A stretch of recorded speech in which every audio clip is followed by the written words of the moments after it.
I'm going to start this conversation. You are the closest person to my office I've ever interviewed. Oh, that's weird. You are literally... We're neighbors. You are literally 50 meters... Your office is 50 meters away from my office. Yeah. So that's one thing. Two, you have interviewed me. Yeah. So now I can be mean to you. Yep. Okay? Yeah. It's been pleasure for me. It's pleasure for me to have you in my own office. Yeah. And I've been looking forward to this interview, and I'm glad we're doing it in person as well. You are a valued member of One Life Club, but also, besides One Life Club, what you're doing with your business is phenomenal. We had a conversation about how your business used to be done many years ago, Yep. which a lot of your competitors are still doing it Yep. the way it was getting done for the last 50 years, Yep. and how you're actually advancing Yep. with capitalizing on everything that's in front of you, technology-wise and everything else, to actually stay ahead. So tell us, who is Lawrence? And what does Lawrence do? Yeah. That's so entertaining. Yeah. Well, good to be here. Thanks for the invite. Yeah. Look, I'm big on this technology thing at the moment. Yes. It's really driving what the company does. So And I feel like we got no choice to survive. Well, we That's have right. to. We have to, right? Like, I'm seeing our competitors who will be out of business in 5 years from now because they don't know how to pivot, right? So we sell an online product, right? We're basically an online business. And I figured out I remember when ChatGPT was launched, right? And man, I almost fell off my chair. I went, everything is going to change. On that day, I went deep. Lawrence, which is interesting. Yeah. On that day, you said you went deep. And Yeah. on that day, you realized, okay, this is what's coming. Yeah. A lot of people, even today, they still don't understand it. Yeah, they wouldn't see it, right? Because they're sort of stuck in obscurity, right? They sort of don't understand it. You know what I learned is through that research is humans demonize the future. Yes, yes. It's because they don't understand it and they fear it, right? So I was the opposite to that. I spent days and months studying it, doing courses, figuring out how we can execute it in business, scale, and all that sort of thing, right? So change the model to what we call an XO model, an exponential growth model using scalable technologies, and AI is one of those technologies, right? So, and if you sell an online product, man, that's the way to do it, right? Like, you can't rely on the sales dude on the end of the phone getting meta leads, closing deals. It's going to be very difficult to scale that. Because, Especially in the age where it's actually very hard to find great, reliable staff in general.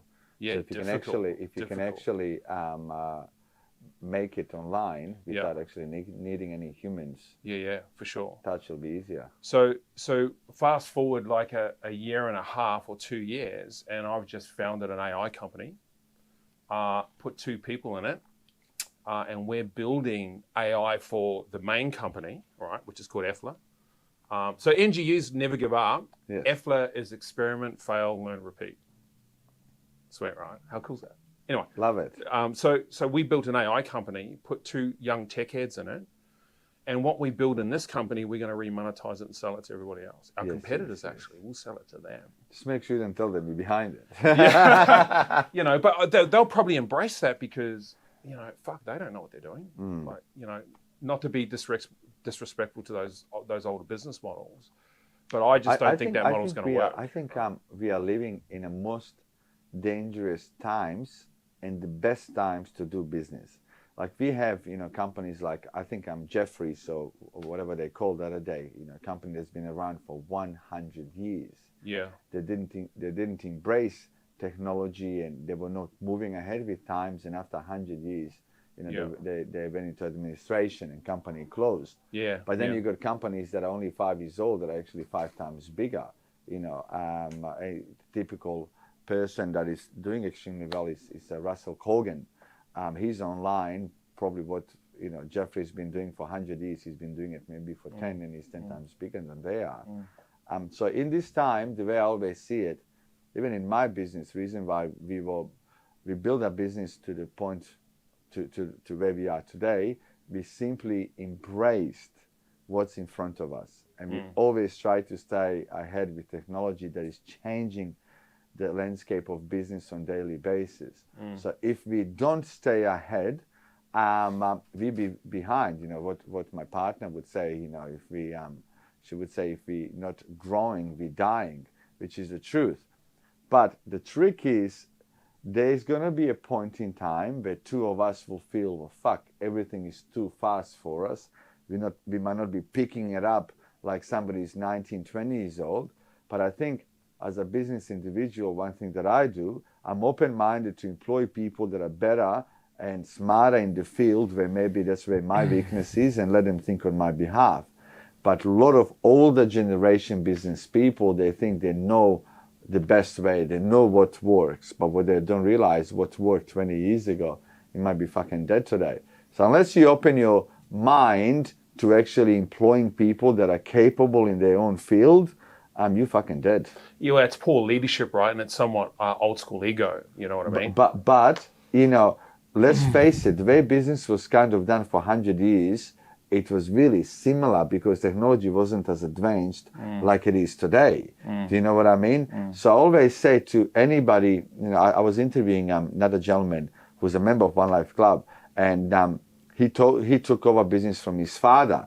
And he said, my dad is old school, you know, and he grew his business a lot faster than his dad did over, I don't know, 30 years. He grew it a lot bigger in 5 years. Yeah. And I said, what your dad has is old school values that you should capitalize on.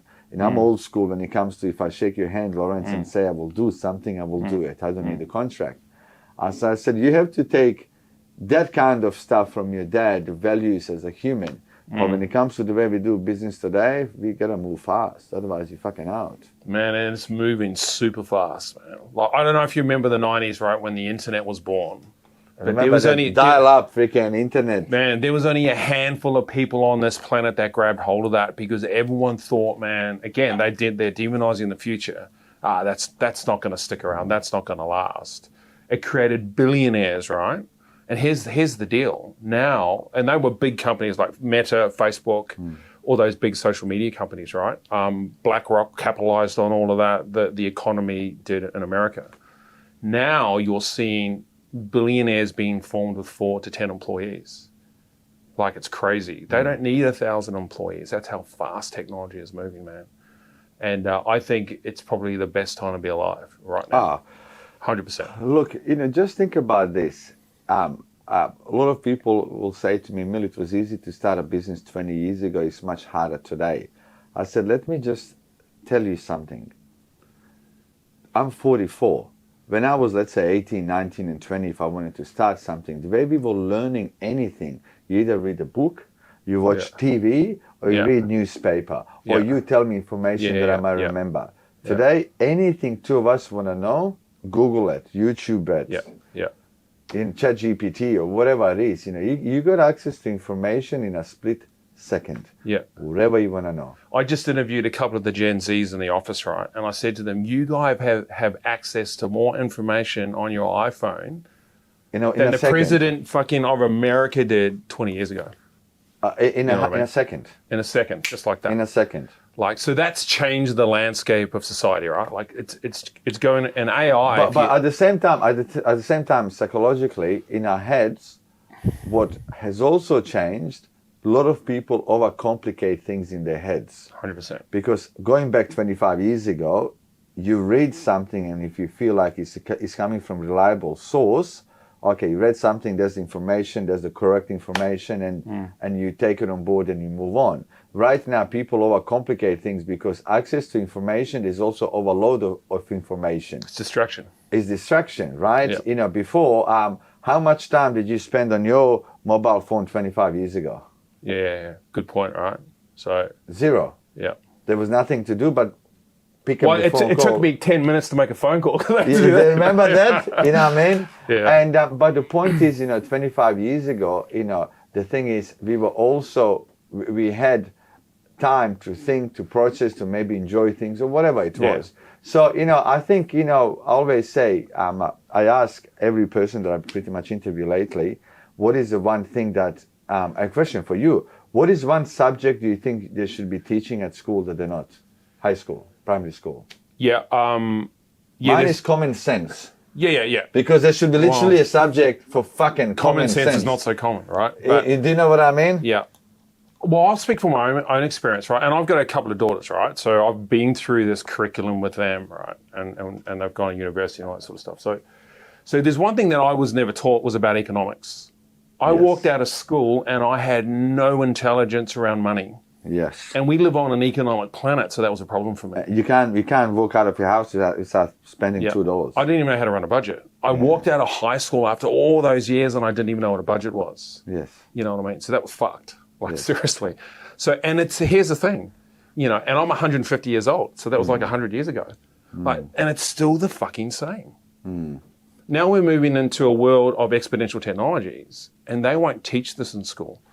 And I said to my daughter's teacher, right, as we're having this one-on-one, and they were complaining about ChatGPT. And I said, but you guys are looking at it through the wrong lens. Instead of complaining about it and finding a way to stop it, you should be teaching them how to use it. Yeah. So, and I don't know whether that's going to change in the short term. I think it has to change eventually. But the problem but not is the school system in general, the time that we are living in is moving a lot faster than what even decisions they can make at school. Because think about the school as a system. Any decision they want to make doesn't happen overnight. You know, they are whoever is in charge of making any kind of decisions, what they're going to be implementing in schools, will take forever. By the time they implement change that they should be making today, it might take them a year. We are ahead of time again. So it's always, you know, bureaucracy, right? It's like, unbelievable. It's hard to beat. And governments are the same, and we have to live inside that. So, you know, it's hard to win the game. But you've bet the game, right? So you managed to get above it. You know, I think we all try to. It takes time. Well, I think it takes economics to get above the game, because then you can be in control. Like I just said to these guys, I can imagine in the 1800s, there's these bankers sitting around smoking cigars, drinking single malt whiskey, saying, how do we lock everybody in? Easy. What we'll do is we'll create a product, which is a mortgage, and we'll lock them in for 50 years of their life, and we'll call it part of the American dream, right? Yeah. And then it's spread across the globe. So they can sell a product to somebody, they own it, they can charge interest on it, other charges on it, for 50 years, and those people, they can't do anything. I have to find a video that I watched this morning on Instagram. Somebody sent it to me, and it was about a couple. Their dream was to travel the world and have fun when they pay everything off, pay all the debts off. Yeah. And the next picture is they're 95 years old, they're barely walking. They started traveling then. You know, because you know the normal society does get locked up in the American dream. Well, it does. It's bullshit, right? Because what happens is they have no control of their economics. Yes. And then 50 years later, they're too old to do the things they want to do, and they die with regret. Like, man, that's not a good outcome. I think technology may be able to change that. But saying that, you know yourself when you are 20 years old, like this gentleman behind the camera. How old are you, buddy? 22. I was going to say 47. But 22. Sure. I can guarantee you, at this stage of his life, he thinks he's going to live fucking forever. Yeah. You know, because at age 22, you don't think, you know, I'm 40. I'm going to be 45 next month. To you, that's old, correct? It's double my age, more than. Yeah. With him, he's thinking, if I can live that long, I'll be fucking happy because he thinks it's forever. Those old fuckers, Jesus. No, but because people that are in the 20s, same when I was 20, you know, you think you're going to live forever. You don't think. I get that. So they don't realize how fast time goes. You know, he doesn't realize before he turns around, before he walks out of this office, he's going to be my age, 44. And if he doesn't play with his time right, he's going to ask himself, where the fuck did my time go? So, yeah, you know, the time is so crucial how we all utilize it. But the reality is when you're in your 20s, you think you're going to live forever. And the decisions that you do make then, you know, they don't reflect on the reality of how fast time moves. Yeah, it's interesting, right? I had the Gen Zs interview me today because they said, hey, can we interview you? Because we're trying to get an older person's perspective. It made me feel great. And I think this is going to fuck yourself, guys. Yeah, that's exactly what I was thinking. I said, you fucking generation. But it's super interesting because they're smarter than we probably think they are. Because they're different to us, right? Well, I do believe anybody 20 today, I feel like they know more than what I did when I was 20. Yeah, I agree with that, 100%. Just because they have so much more access to information. You know what I mean? But at the same time, I can say this to any 20 years old today. When I was 20, I could change a fucking light bulb, and you still don't know how to do it. Do you know what I mean? Like he's smiling behind the camera. He's got no fucking idea how to change a light bulb. Hey, you know what though? This is what I figured out about these young fuckers, right? Is they have access to all the information, but what they should be chasing is knowledge. They have too much information and a lack of knowledge. And then you got to figure out how to execute against the knowledge, right? I think lack of common sense and lack of decision making is driving what they learn. You know what I mean? Yeah, let's bash these guys up. Let's do it. This is what this turning. My apologies if you resign after this interview. That it works for you. He's pretty tough. And, but there's in life there's nothing right or wrong. It's just how we utilize everything. Now tell me about your business. Your business, you actually build online courses. That's correct. And you're targeting specific industries. That's correct. What industries? Construction, blue collar one side. So they're accredited, right? So we have a registered trading organization. That means, in general terms, we have a license with federal government to deliver those programs nationally across the country, right? So that's business one. That's probably 5 years old, right? And we're double-digit millions already, right? This business, the other training company, is a non-accredited company where we sell short courses via e-com. Yes. So this is a human sales team, that's an e-com team. Yes. In the middle of that, I have a consultancy business that works between both of those brands. And then the fourth brand will be a recruitment business that works between all three of those brands, which is the next step. And then we roll it up into a head company, which will be EFLA Group. And so we can walk into a client's company or sell to an individual, like a consumer or the biggest company on the planet, and service both of those markets, right? What it is about your business that keeps you up late at night? And the reason why I say this carefully, late at night, because I know you work late. And quite often I feel like when I'm finishing my work at 9, 10 o'clock, might as well walk across the bridge from my office to yours and have a beer with you. Yeah. So check this out. So at the start of this year, I'm moving the company from a linear model to an exponential corporate model, right? Yes. So we can add an AI company and do all that stuff. I need to commercially structure the business in a way that we can do that, so I can divvy shares to people. Since January, my goal was I've worked 7 days a week, at a minimum of 100 hours a week since the start of the year, and I haven't stopped. And I'm going to do it again this quarter. I just wanted to see how I felt, how my health was feeling. I feel pretty good. So I did 127 hours last week. So why do I do that, right? Because I'm fucking crazy. But, for me, it was about, okay, so if I need to get the company to a position of revenue and scalability as fast as possible, because if I want to get market share, and I think we can do that, I think we could capture market share because all of our competitors are so fucking far behind us, but they're seeing what we're doing and they're getting onto it, right? So they're not stupid. They're going, hey, we need to employ some young guys to do what these guys are doing. So I'm running now. I'm running as fast as I can. But at the same time, I do believe that you thrive under pressure. Love it. Because personality like yours, it's within you to take things seriously and give it a crack and give it a really good go. Yeah. Now, we are also, always say that when you're onto something, and if it's really good, people will not stay behind. They will try to copy. They will try to spend more money maybe than you and try to catch up to you. So I think us as a business owners, we constantly have to think of the ways, how can we be ahead? Because again, think about, a lot of businesses, they were doing the same way business for 50 years. Nothing was changing. But now... Well, they call that operating in a linear model, right? Where you just keep doing the same things and expect a different result. But logically, that doesn't work. It was working a long time ago. Yeah, it was. Even when it comes to, I think we spoke, when you interviewed me, we touched based on, what you do for 50 years if you want to get a builder's license. Yeah. People, I remember, you used to go with, I won't name the companies, but you used to go with those companies and sit in the class for a very long time, and hours would be set, could be 3 to 7 on 3 days a week. But online, the game is changing. You do it on your own time, from your own home. 100%. Save money traveling or time.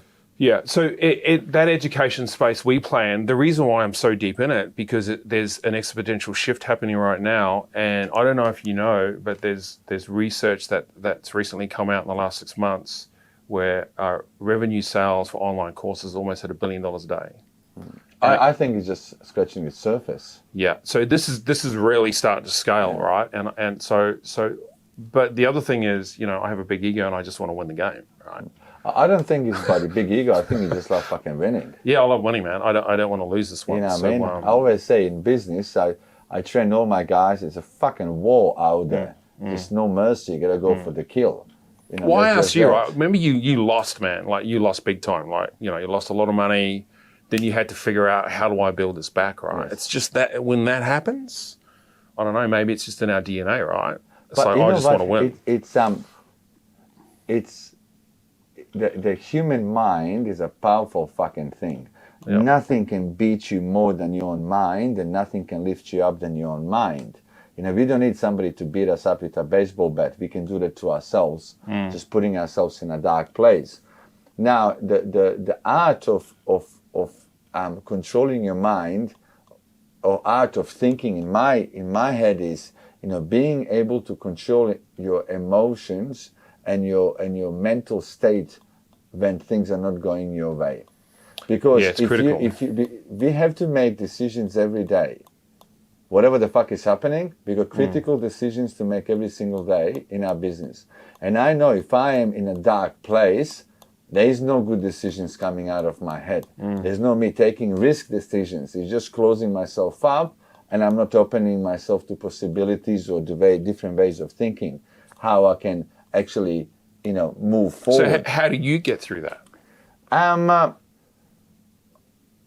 Because that's where it counts, right? I have to be honest, I think life has trained me. Maybe it comes with the age, Lawrence, that I truly believe that, not believe, let me rephrase it. I fucking know there's only one life. I know I'm gonna die one day. And that one day would be in a year, or maybe 20, or maybe 30 or 40. Now let's say it's fucking 45 years from now. If I get to live to 90, because I'm fucking half dead, I'm 45. So I'm so conscious of my time on this earth, and I've brainwashed myself into thinking anything ahead of me, I'm crushing. Any problems I'm having, I'm telling that problem, going, fuck yourself, I'm thriving. Because you can't dictate how I spend my time, because my time is so limited, I'm not gonna let you fucking waste my time. And I'm talking about negative thinking, right? So with me, I'm in my head, I've built myself to be so fucking bulletproof that, you know, there's something there's a book that I read, or part of book that I can't even name, I can't even remember the name of the book. But there's a few types of leaders, right? Now, in a human nature or character like myself, if I'm winning, I wanna fucking scream, happy, me and you celebrate, ring the bell, high five, top of the world. You get hit with a baseball bat, wanna buy the fucking rope and hang yourself. Yeah. How do you, and then there's a second. Yeah. So there's a leader, or there are leaders that any news they take is a flat line. Yep. They win, Yep. you won't even know. Yep. They lose, you won't even know. Mentally, it's just another day in business. And that's something that my personality is, I'm a fucking high energy guy, and I do get excited when I'm winning. Yeah. And I want to fucking scream from top of my lungs. Yeah. But at the same time, anything difficult that I'm having, or if I'm talking to my mates, and let's say I'm talking to you and you say, fucking Neil, I just lost $500,000. I tried to do this and it backfired and my day is terrible. My answer to you is this. You ask for this.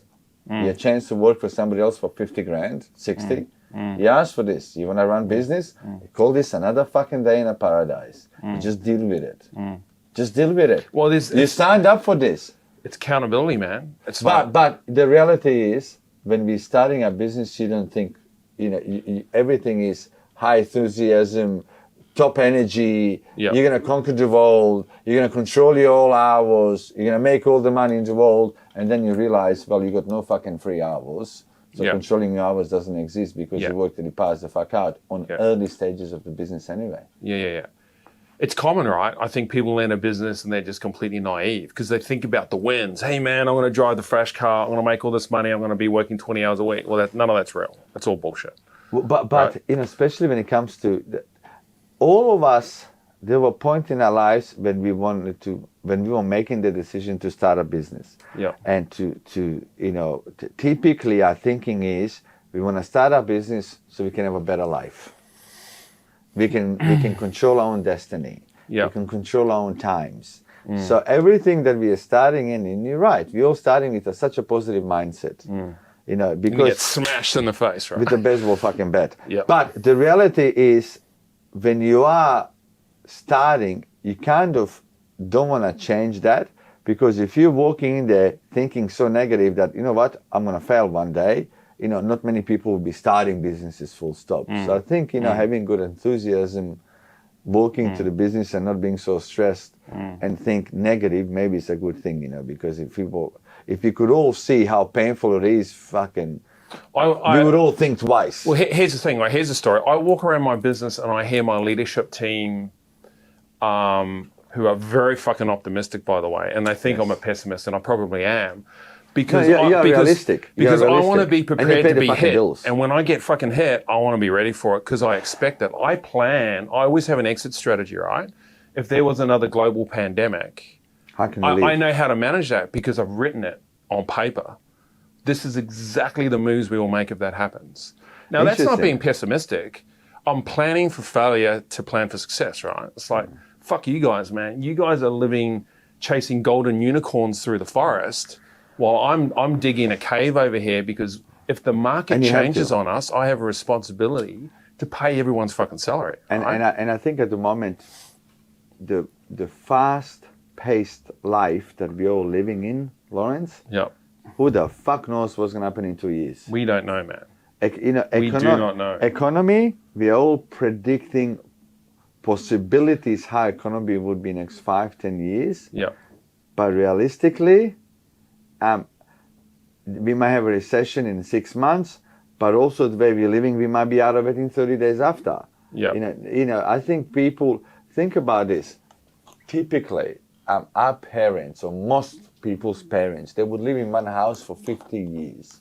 They would have one job for 50 years. Yeah. How many people came to you for interview and told you we've been working the same job for 20 years? Yeah.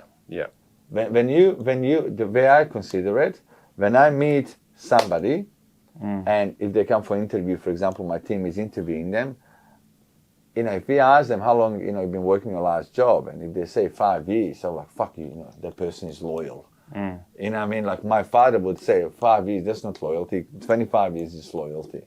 So at the moment, you know, it's just a different life that we're living. So whatever is happening in the market, we're going to go up and down.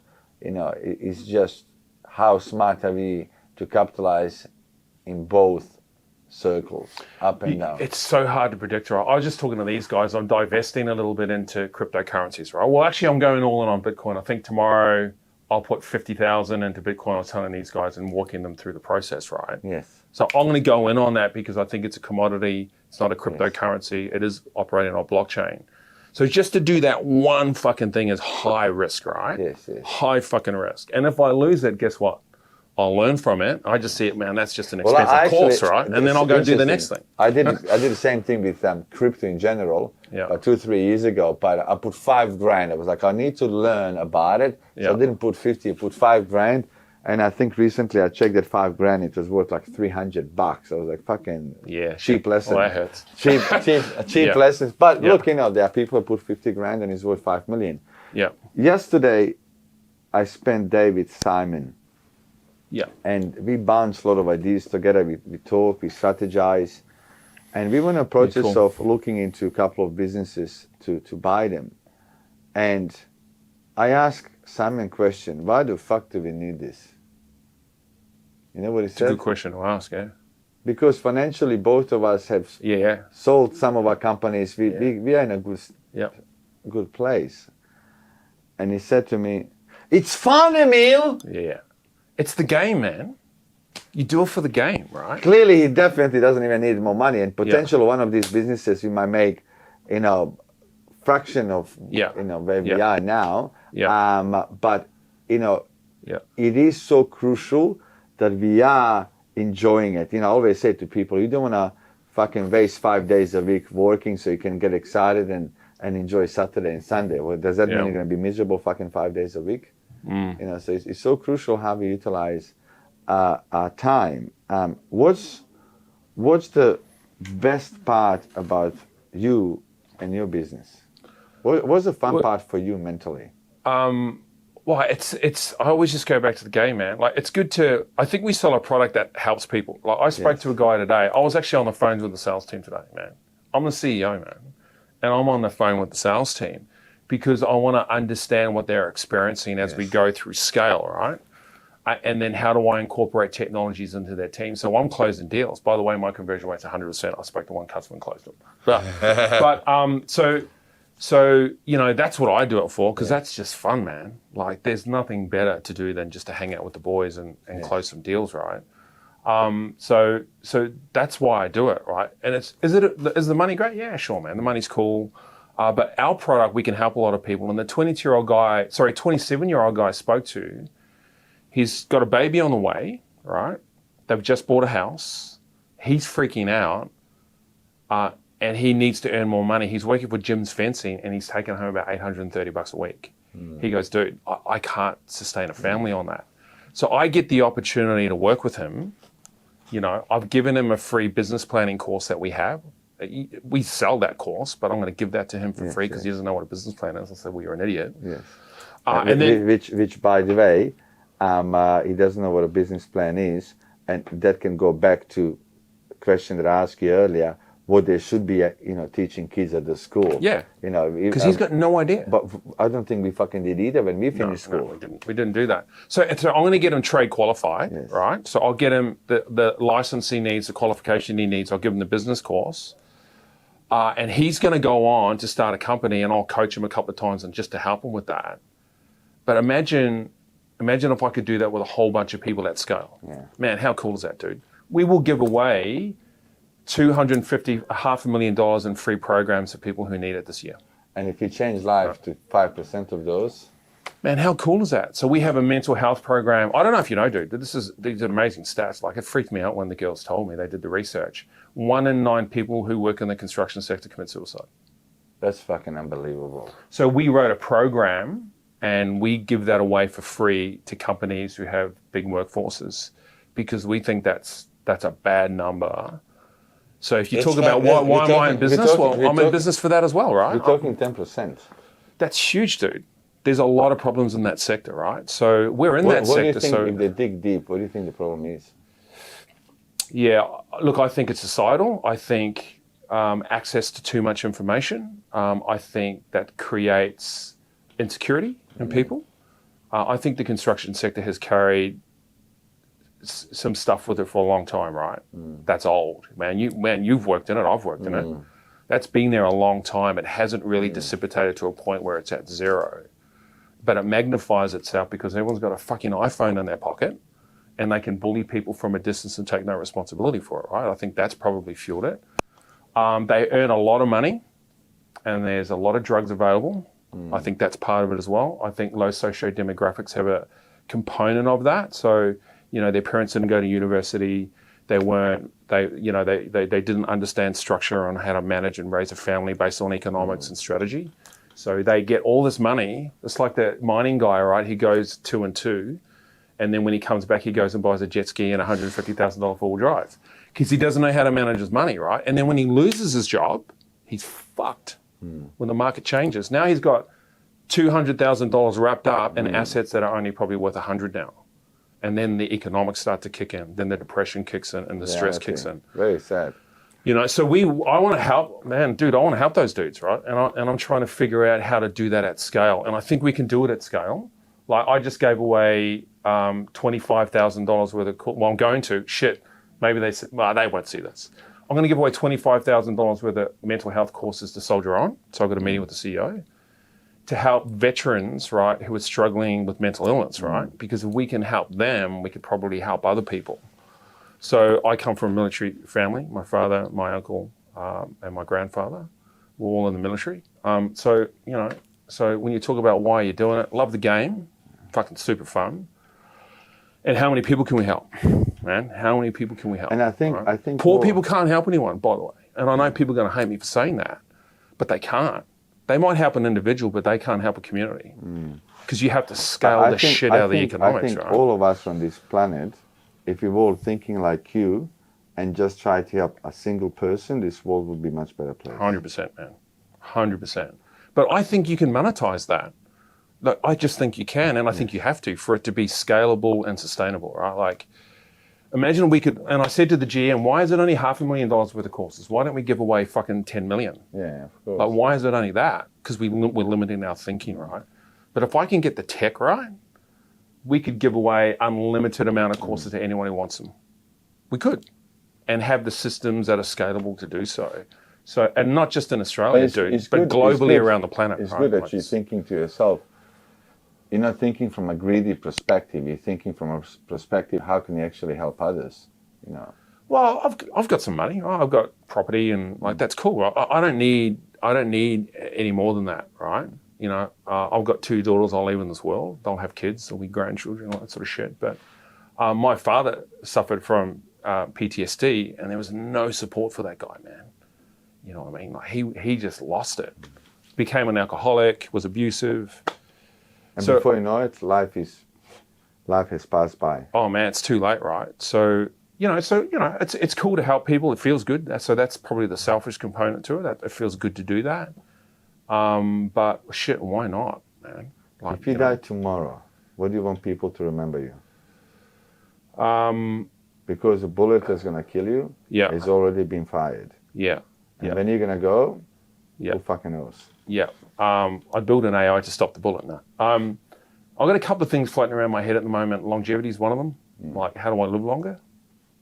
You know, I think that I read this article. If we can survive another 10 years, there could be the technology, the biohack or biological technology for us to live another 30, right?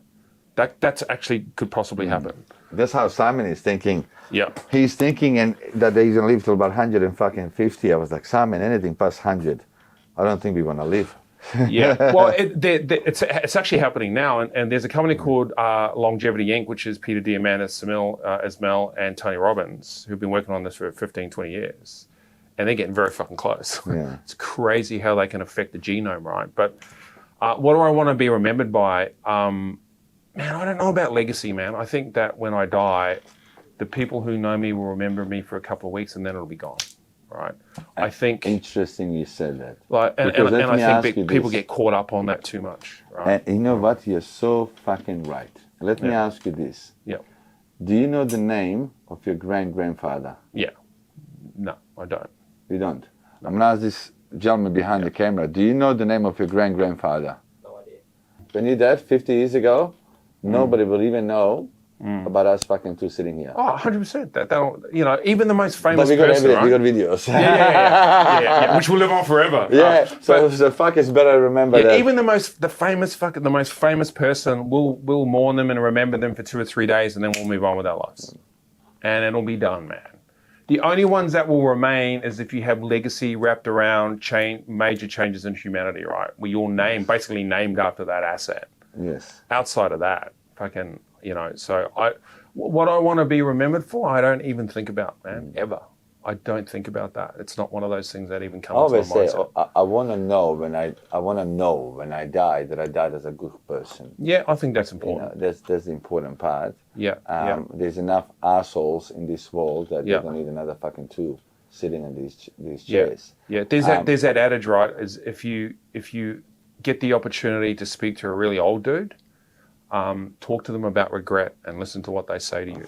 And, you know... That is one thing I always keep saying to people, that go and speak to somebody who's 85 and 90 years old and just ask them, how fast did life go by? Yeah. No fucking old person is going to tell you, it took forever to get here. Yeah. Nobody's going to say that. All will say, blink of an eye. Yeah. I also think they'll say, fuck, I wish I had married Lorraine. or I wish I did a different career, or I wish I started that business. I think that's what they say, right? Because I've spoken to a couple of old guys. Listen to me, like I'm 20. I've spoken to a couple of old guys, and they said that to me because I find that super interesting, right? It's like they go, yeah, you know, I wish I'd chosen a different path in my career. Fuck, man, come on.